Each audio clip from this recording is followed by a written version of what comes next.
The Beech Magnolia Trail is right up the way here.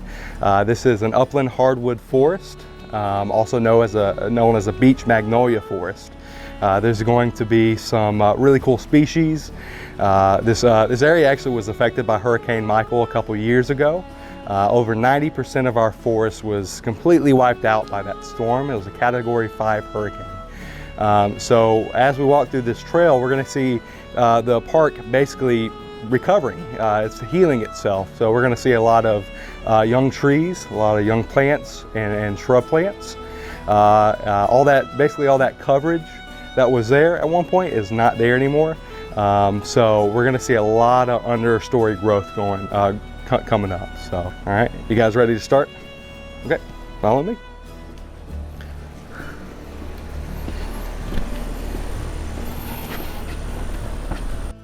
This trail was just cleared out for the first time pretty recently.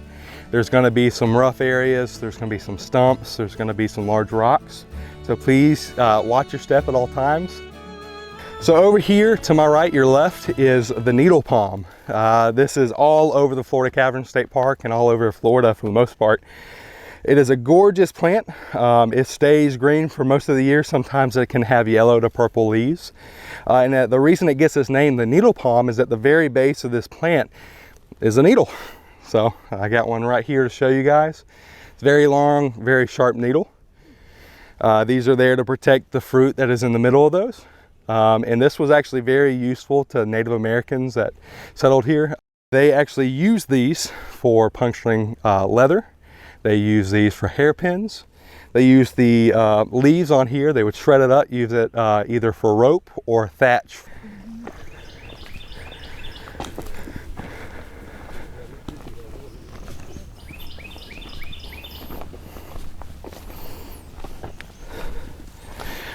All right. So here to my left, your right, is another palm. This is actually a blue stem palm. Again, very similar to the needle palm. These actually provide a lot of coverage for ground species, ground dwelling animals, things like bobcat, quail, turkeys, all kinds of things. You'll actually see a lot of those animals roosting behind stuff just like this. And watch your step. One thing that you will notice is that there's a lot of limestone. So us Jackson County natives know all about this limestone. But for anyone who doesn't know, this limestone is all a part of our karst topography. This area is covered in this limestone, and beneath this limestone are caves. Since we're at the Florida Caverns State Park, we're actually standing on top of a cave right now. It goes all throughout this park, and Jackson County is absolutely covered in them. But this limestone was formed a long time ago. Florida was actually under the ocean at one point, and all that stuff actually settled at the bottom. All those shells, all the sea life would settle at the bottom, and over a long period of time would create basically this sedimentary rock known as limestone. So in these limestone, you actually see a lot of fossils, you'll see a lot of shells, you'll see all kinds of stuff in it. And if anybody has any questions, feel free to ask. That's kind of what this whole hike's all about. Virginia creeper is a vine that grows in the park. It actually grows all over the place. A lot of people associate it with poison ivy. The thing is, it's not poison. I'm touching it right now. I'm super allergic to poison ivy. If I look at poison ivy, I get a rash. But as you can see right now, perfectly fine. The difference between the two is Virginia creeper will have 1, 2, 3, 4, 5 leaves. Poison ivy usually has 3 leaves. So as you see right here to your right is a lot of switch cane, a lot of bamboo. Now usually bamboo has a real bad negative connotation to it. We always view it as an invasive or an exotic species. This species is actually fantastic. We actually enjoy this being here. It is switch cane. It's a native bamboo species here at the Florida Caverns State Park. It'll usually grow about 10 feet tall as the max. A lot of deer actually will graze off of this. So usually if you see this switch cane, you can guarantee that there's going to be deer in the area. Another tip is that early pioneers, when they had livestock, they would base their livestock around A, water, and then B, switch cane or any other kind of vegetation that their livestock could graze on. So I think these are maiden ferns. They're all around the area. Actually, a lot of people, early settlers, have eaten them. Now these are a little too old, but early spring or so, when they're real young and they're curled up, a lot of people have boiled those and use them cook them like asparagus, and it has a similar taste to it. But these ferns act just like those palmettos. Fantastic ground cover for any of these small critters trying to escape from any predators. Something I want to point out right here is this blob. This is actually slime flux, and it's caused by a bacterial infection in this tree. So whether this happened after the tree died and was cut, or if this happened, before, what happens is it just oozes that bacterial infection out, basically, and that's what it is. These trees can get sick just like humans do. Oh, sweet. So we were talking about the beech tree. Over here is an example of the beech tree. So this is the beech magnolia forest. So this is one anchor species of the forest here. The American beech was used by early settlers and early pioneers to actually find good soil for farming. So whenever they saw these beech trees usually grow in this healthy soil. So they know, all right, if that's here in the southern magnolia, which is another species that you can see right over there with that large leaf. When you saw those two species, you knew that this is perfect area for farming and for growing some crops for sure. All right, we'll keep moving forward. Oh man, this is a great example of the southern magnolia. Unfortunately, Hurricane Michael again hit 90% of our forest. So a lot of the big, large trees that we had were just demolished. They couldn't withstand those winds. So that's why you see a lot of those younger, skinnier trees, because they were able to bend and they were able to actually flow with the wind. But in areas just like this, kind of right in the middle of the forest where those winds didn't hit as hard, luckily we were able to keep some of our gorgeous old trees for sure. And that's a perfect example of one.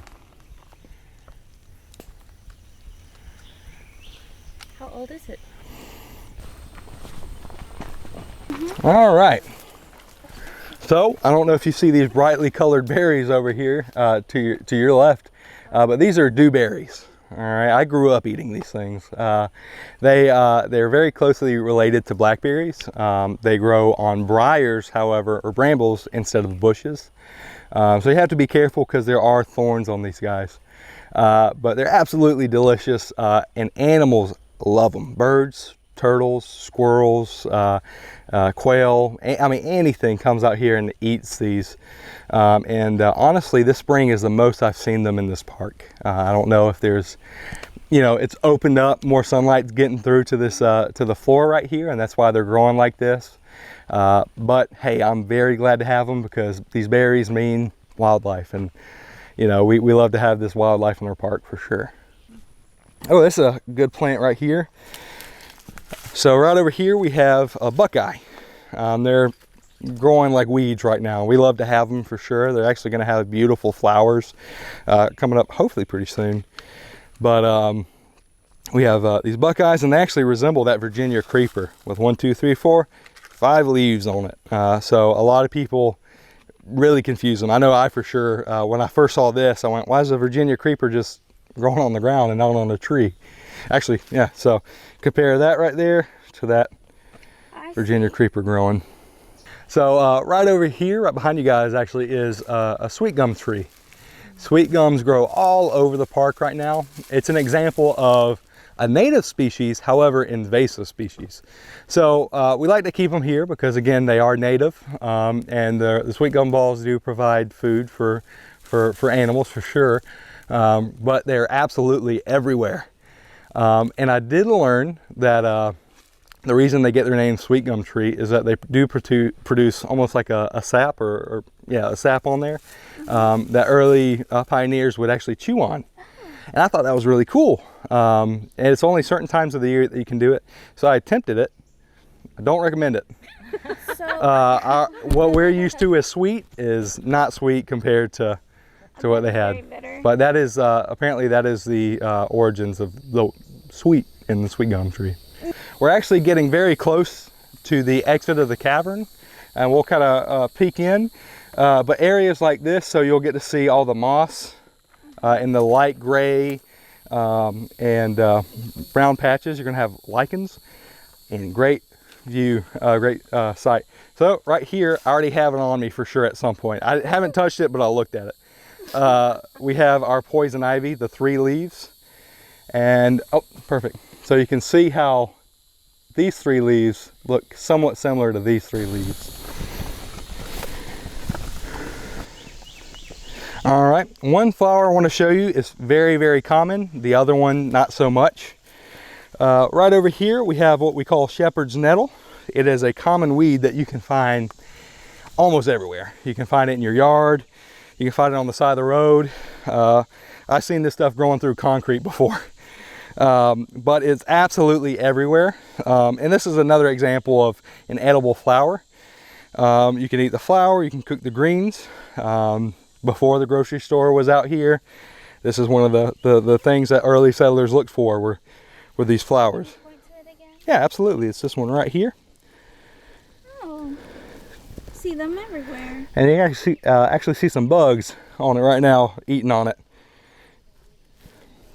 And then the one that's not so common, these aren't fantastic examples of it, but we have the Mariana columbine.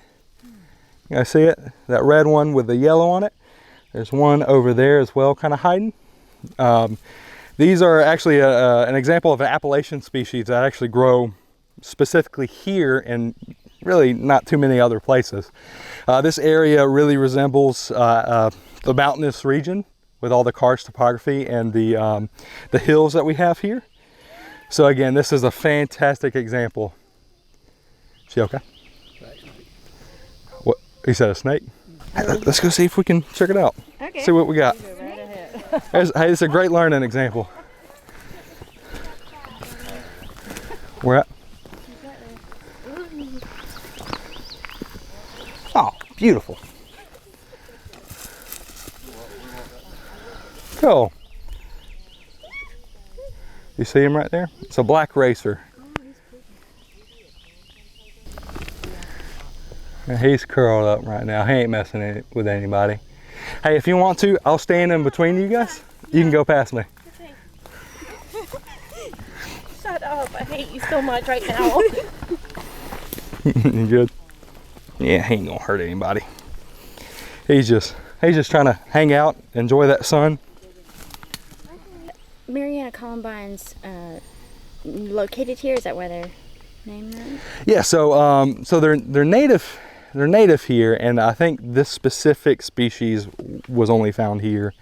But there's a lot of different columbine species, but this is one of the few species that are actually here in Mariana, in this specific area, because the elevation and the karst topography was just perfect conditions for this flower, for sure.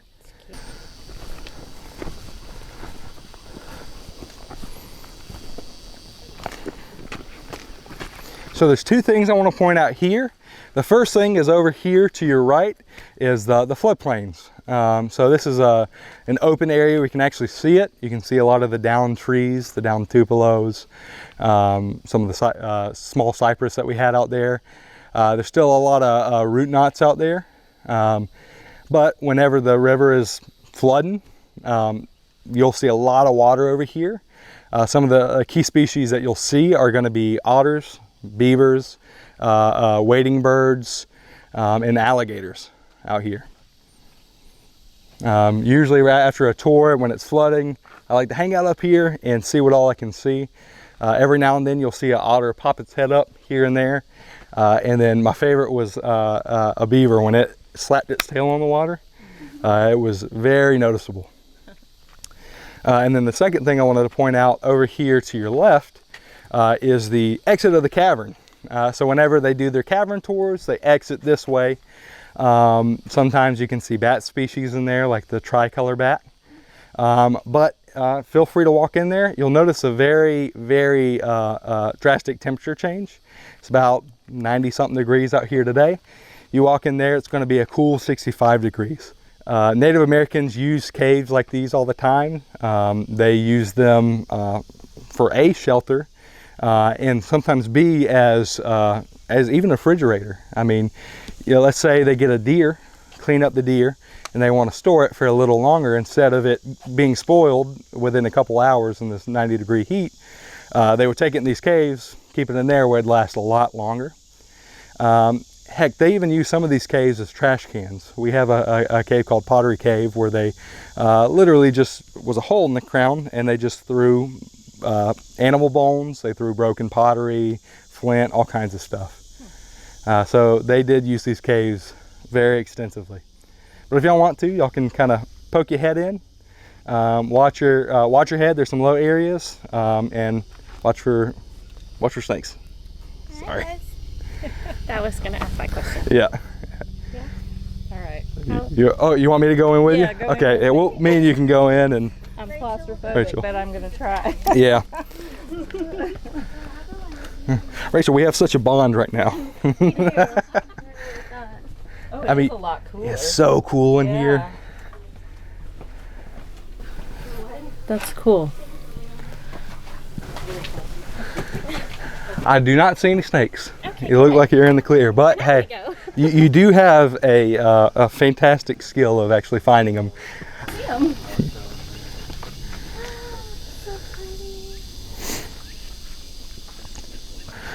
All right, so something I do want to tell you guys is that we did technically just finish the Beech Magnolia Trail.